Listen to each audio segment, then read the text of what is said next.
for someone that has so many projects on the go, is that what you meant by saying that you need to find out what's true to you? Because Yeah. if you were to burn out the first couple months of the year, you're setting yourself up for a disastrous end of the year. Yeah.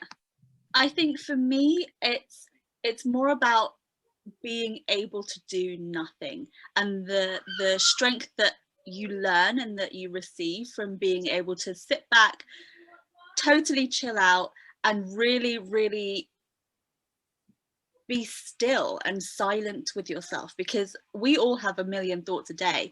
And I think when you give yourself that break, you can only go upwards and you can only go further when you do let yourself off for a little bit and just take a breath. And it's so important to realize that, all of the tools and techniques that I do to find myself and to stay grounded with myself, like meditation, like journaling, are really, really important daily habits. But sometimes you just need to stop everything and just be. And that's just as equally as important.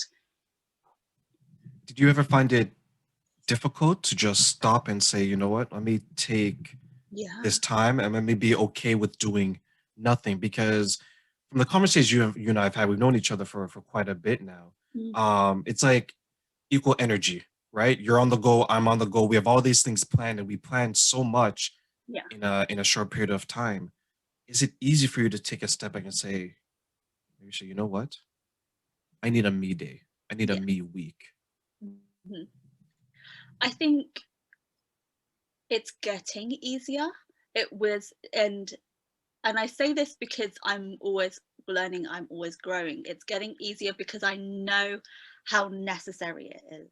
Like, I understand how refreshed I feel after giving myself a me day. Like, physically, is it easier because we're in lockdown, because there are so many regulations, because things are completely on pause right now? That's the struggle, and it's about figuring out how I can give myself a spa day at home, how I can meet all of my girlfriends and go for brunch via Zoom. It's about really adjusting what you love and how to fill your cup up in in your own four walls. For the people, like, for because you made a good point, like, take that time, reconnect with friends, because it's so much harder to, you can't just open your door, walk down the street and say hello, because we're all going through this pandemic, and a lot of us are in lockdown and have to stay at home and so on and so Mhm. forth. But I look at it as soon as you get, and this is for all those small business owners out there, those just started their company, those realizing their dream.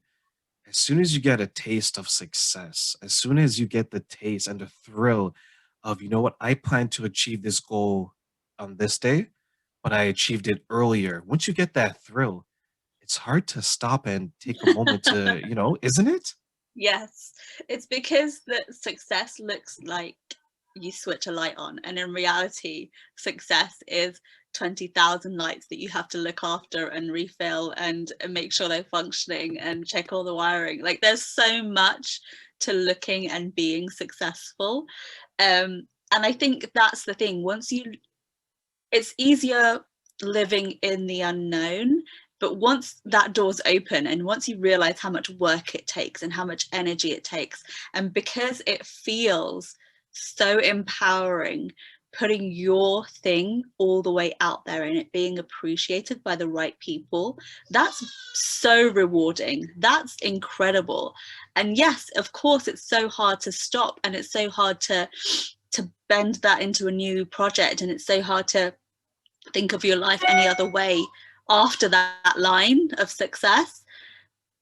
But it's really important to look after your foundation. And I think there are people that, and like you were saying, that's what leads to breakdowns, and that's what leads to crashes and burns, because if you don't look after your foundation, you're literally building an empire in the sky.